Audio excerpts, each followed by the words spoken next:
नमस्कार, मी अश्विनी.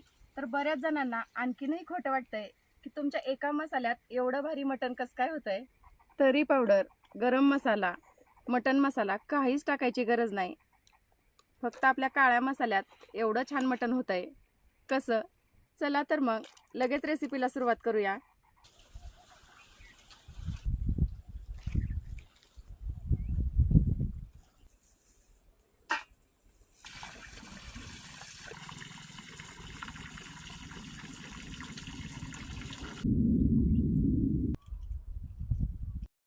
चूल छान पेटली तर लगेच आपण मटण शिजायला टाकूया.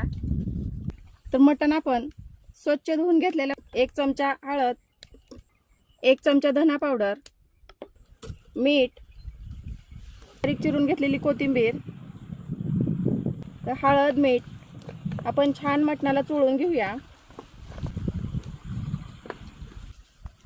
या ठिकाणी तुम्ही बघू शकताय मस्त प्रत्येक पीसला अशी छान हळद मीठ लागलेलं आहे. चुलीवरचं आपलं पातेलं पण तापलंय. तर तेल, चिरलेला कांदा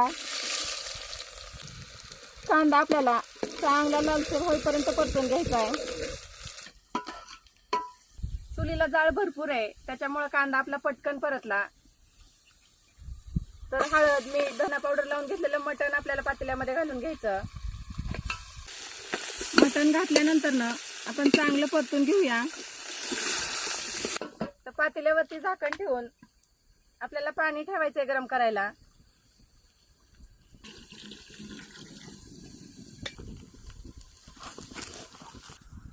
ताटामधलं गरम झालेलं पाणी पातेल्यामध्ये वतून घेऊया आणि झाकण ठेवून मटण शिजतंय तोपर्यंत आपण वाटणाची तयारी करू. तर या ठिकाणी 1 किलो मटणसाठी मीडियम आकाराचे 2 कांदे. तर कांदे आपल्याला थोडेसे मधून फोडायचे आहेत आणि चुलीमध्ये भाजायला टाकायचे आहेत. कांदे चुलीमध्ये भाजतात तोपर्यंत आपण खोबरं भाजून घेऊया.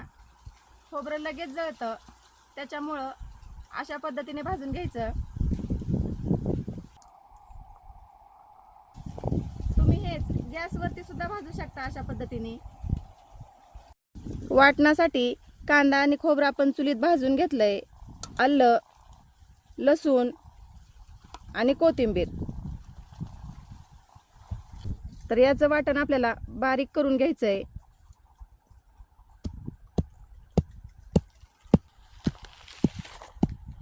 फक्त एवढं वाटण आणि आपले 2 मसाले.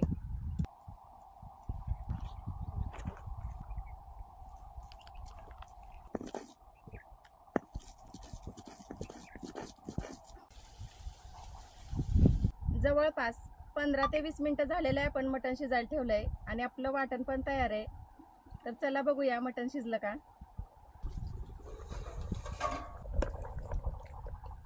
चुलीला जाळ जास्त असल्यामुळं एकदम मस्त शिजलेलं आहे मटण. कारण की या ठिकाणी तुम्ही बघू शकताय हड्डीपासून पीस बाजूला झालेला आहे. आणि आपली रानातल्या किचनची घरगुती हळद असल्यामुळं पीसला बघा तुम्ही एकदम कलर एकदम पिवळा धमक छान आलेला आहे. याच पातेल्यामध्ये आपल्याला रस्सा बनवायचा आहे त्याच्यामुळं आपण मटण सगळं काढून घेऊया. तर रस्सा बनवण्यासाठी पातेल्यामध्ये आपल्याला तेल घालायचं आहे आणि तेल अगदी आपल्याला कमी लागतं. तेल गरम झालंय. पाट्यावरती वाटून घेतलेलं वाटण, तेलामध्ये वाटण आपल्याला चांगलं परतून घ्यायचं आहे.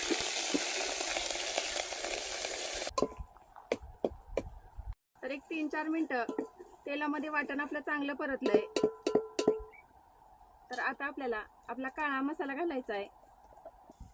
आपल्या मसाल्यामध्ये तरी पावडर, गरम मसाला, मटन मसाला, चिकन मसाला काहीच लागत नाही आणि तेल सुद्धा अगदी कमी लागतं.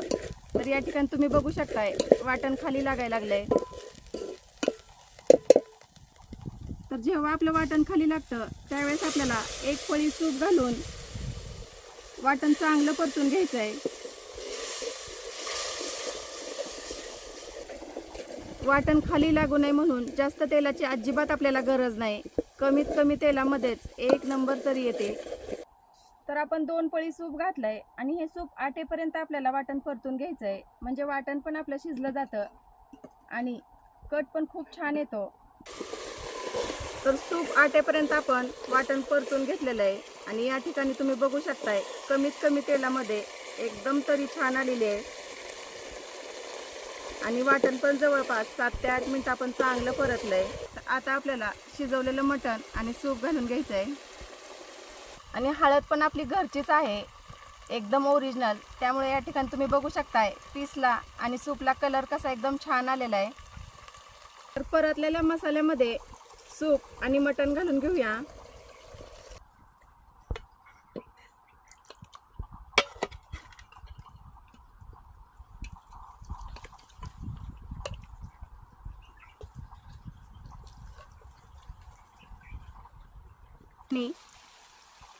तर पाणी घालून मस्तपैकी आपण एकदा मटण सगळं हलवून घेऊया. तर या ठिकाणी रस्सा आपला उकळतोय तोपर्यंत आपण आपला एसूर घालून घेऊया. तर नॉनव्हेजची चव दुपटीने वाढवणारा आपला एसूर घालून घेऊया. 1 किलो मटणसाठी 2 चमचे एसूर. तर हा एसूर नॉनव्हेजच नाही तर व्हेजमध्ये सुद्धा वापर करू शकता. थोडंसं पाणी घालून अशा प्रकारे आपल्याला पातळ करून घ्यायचं आहे. अशा प्रकारे पातळ करून घेतलेला एसूर आपल्याला उकळत्या रश्श्यामध्ये सोडायचा आहे, जेणेकरून आपली तरी जात नाही उकळत्या रश्श्यावर सोडल्यावर. आणि एसूरमध्ये 9 ते 10 पदार्थ असल्यामुळं आपल्याला मटण मसाला, तरी पावडर, गरम मसाला काहीच लागत नाही. फक्त आपल्या काळ्या मसाला आणि एसूरमध्ये जसं काही तुम्ही कोणाच्या तरी जत्रेत कंदुरी मटण, ढवारा मटण खाताय असं 1 किलो अर्धा किलोमध्ये मटण आपलं तयार होतं. आणि एसूर शिजायला जास्त वेळ लागत नाही. एसूर घातल्यानंतर एक 5 ते 7 मिनिटं मंद आचेवर भाजी उकळून घ्यायची. एसूर पण शिजला जातो आणि भाजीची चव पण दुपटी तिपटीने वाढते. एसूर घालून 5 ते 7 मिनिटं रस्सा आपला चांगला उकळलाय आणि या ठिकाणी तुम्ही बघू शकताय आपल्या 2 मसाल्यातलं झणझणीत मटण खाण्यासाठी तयार आहे. वरून थोडीशी कोथिंबीर.